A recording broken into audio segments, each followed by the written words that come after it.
Passion Nature, avec la Fédération régionale des chasseurs des Hauts-de-France.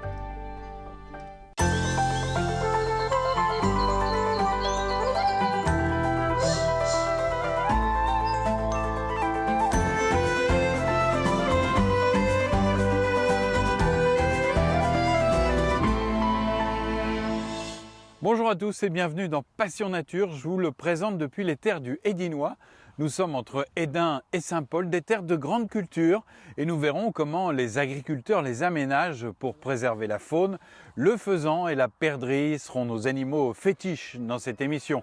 Nous visiterons un centre de sauvetage des perdrix de la Fédération des chasseurs du Pas-de-Calais, et puis nous irons aussi à l'école pour rencontrer des jeunes qui suivent une formation cynégétique. A tout de suite.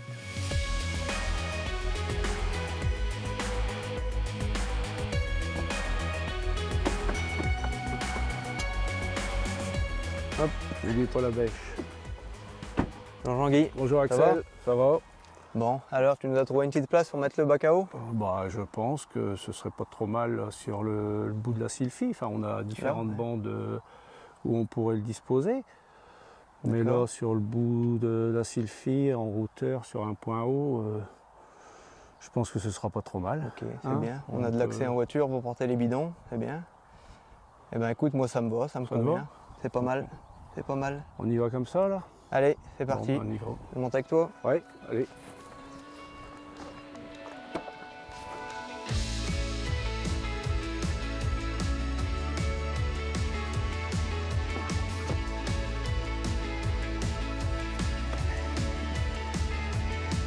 On va aller chercher l'eau et on va mettre en eau.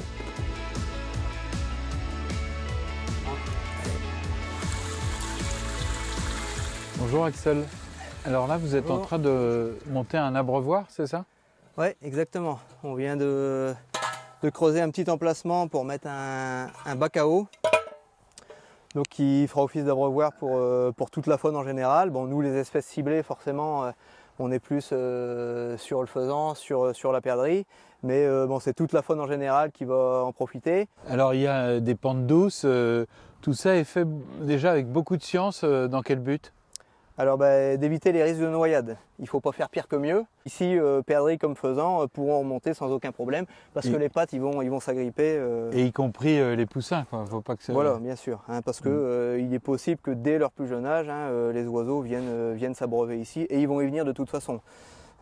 Ça participe, cet abreuvoir, d'un plan plus général d'aménagement des terres agricoles pour la faune.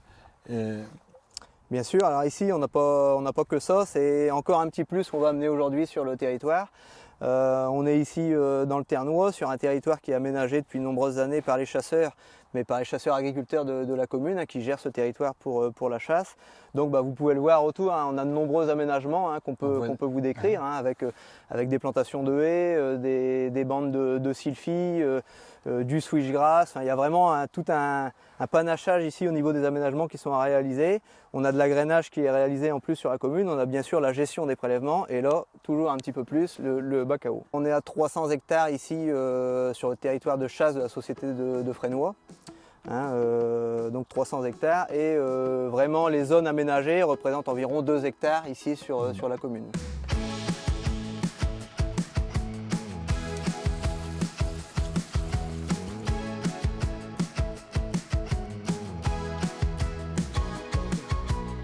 On le voit tous les jours le gibier dans les champs. Donc si on ne le voit pas chaque jour, on ne l'aura pas le jour de la chasse.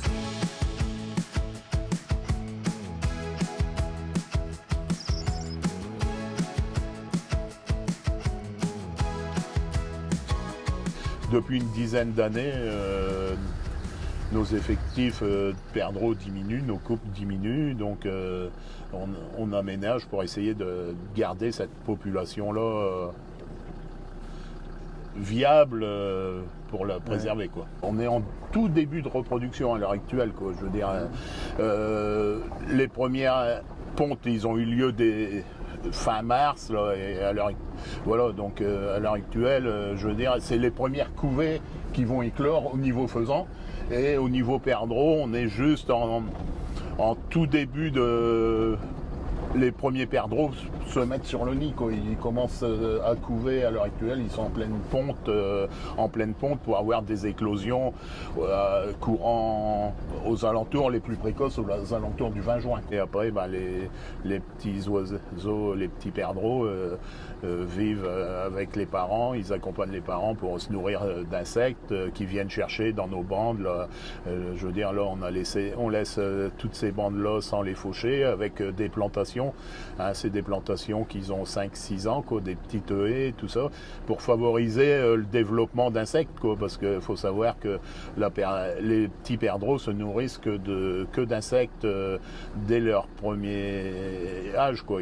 S'ils n'ont pas d'insectes, au bout de 12 heures, 24 heures, s'ils n'ont pas trouvé des insectes pour se nourrir, les oisillons, ils meurent, quoi. On essaye d'amener aujourd'hui pas mal de biodiversité sur notre territoire pour pouvoir recréer l'alimentation du perdreau pour essayer d'avoir une meilleure reproduction possible au niveau des poussins, quoi.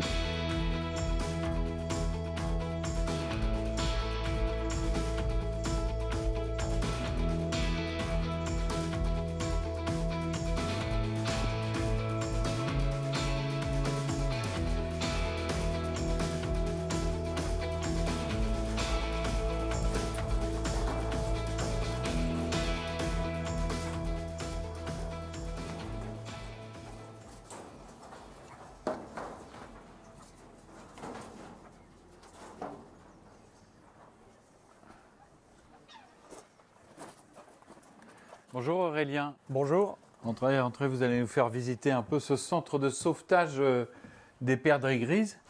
Alors, c'est la récolte du jour? Oui, donc aujourd'hui, nous avons récupéré 108 œufs de perdrix. Vous avez quelle population dans les... Donc ici, on a 173 parquets de ponte. Donc par couple. 173 couples. 173 couples. Alors, ce centre de sauvetage de la perdrix grise, il va faire tout ce que la nature n'a pas pu faire, puisque les œufs qui sont là sont des œufs qu'on vous a apportés, que les agriculteurs vous ont apportés. C'est ça, lors des récoltes, lors des fauches, l'agriculteur, s'il constate un nid, il nous appelle, on va le récupérer, on le ramène ici et on le mettra en couvaison pour éviter justement que ce nid se fasse prédater ou que les oiseaux ne viennent pas à jour. On va attendre d'avoir la quantité nécessaire pour mettre sous une poule. C'est-à-dire ? Donc sous une poule, on va mettre entre 22 et 24 œufs. Tout dépend c'est comme dans de la taille de la poule. Alors dans la nature, une perdrix, elle va avoir à peu près 20 œufs sous elle et qu'elle se mettra à couver. Donc ici, on peut monter un peu plus vu que la poule est un peu plus costaud. Dans la nature, la poule de perdrix grise, elle retourne ses œufs et vous avez un dispositif qui vous permet de tous les jours, faire la poule chose. va retourner ses œufs.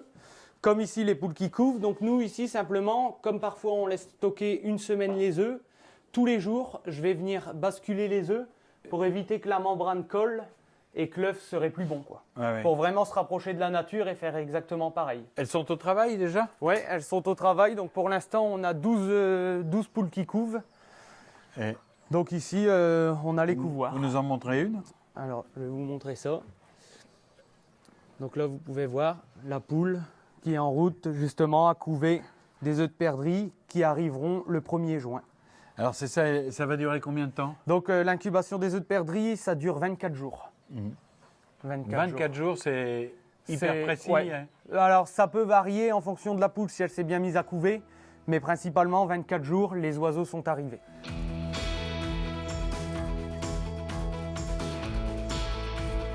Ici, vous L'année formez des prochaine, couples. on reformera des couples.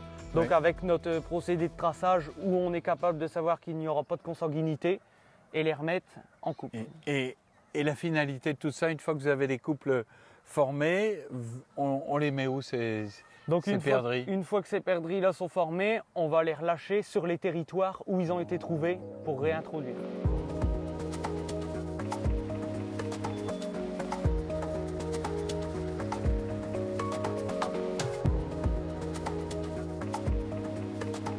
Sensibiliser les adolescents à la protection et à la connaissance de la faune sauvage, c'est aussi un enjeu important. C'est pour ça qu'on va pousser la porte d'une classe de l'Institut d'enseignement agricole Saint-Éloi à Bapaume, où des élèves ont pris comme option cynégétique, faune sauvage et biodiversité. Vous allez voir, ils s'y connaissent. Bonjour à tous, donc aujourd'hui je vais vous présenter mon exposé de l'option cynégétique, faune sauvage et biodiversité sur le sanglier. Donc dans un premier temps, je vais vous présenter le sommaire. Donc dans une première partie, on verra la biologie et le comportement de l'espèce. Donc la description, la reproduction, son alimentation, son habitat, les particularités, les indices de... Pourquoi cette espèce-là en particulier? Déjà parce que j'aime beaucoup chasser le sanglier et j'avais envie d'apprendre plein de choses aussi sur l'espèce parce que je connaissais mais vaguement et c'est vrai qu'en faisant plein de recherches et en parlant avec du monde, je me suis enrichie moi-même. Quand on connaît bien une espèce, même si on la chasse, on peut la protéger? Si on veut du gibier, il faut aussi qu'on sache en prendre soin et le préserver pour le futur aussi. Ça, c'est un sanglier qui est armé et ça, c'est un sanglier qui est miré. Donc le sanglier avec les canines supérieures et inférieures développées, donc c'est le sanglier qui est armé, donc comme je l'ai montré là. Et la pointe de ses défenses, elle dépasse l'extrémité des grès et elle se recourbe vers l'œil, donc ça, c'est le sanglier qui est miré. L'objectif, ça va être que les élèves, donc, qui, dans leur formation, sont sensibilisés à la biodiversité, etc. Ils vont avoir un mode d'action sur la nature.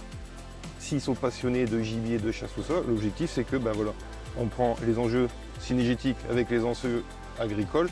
Si on travaille tous ensemble main dans la main, ce sera plus bénéfique pour le gibier, pour la nature. Si tous les usagers de la nature se mettent ensemble, on sera plus efficace et tout le monde sera gagnant. C'est ainsi que se termine ce Passion Nature. Merci de l'avoir suivi. Merci à Boris Nicolas de l'avoir réalisé. À très bientôt pour un nouveau numéro. Je crois qu'on va vous parler du sanglier. À bientôt.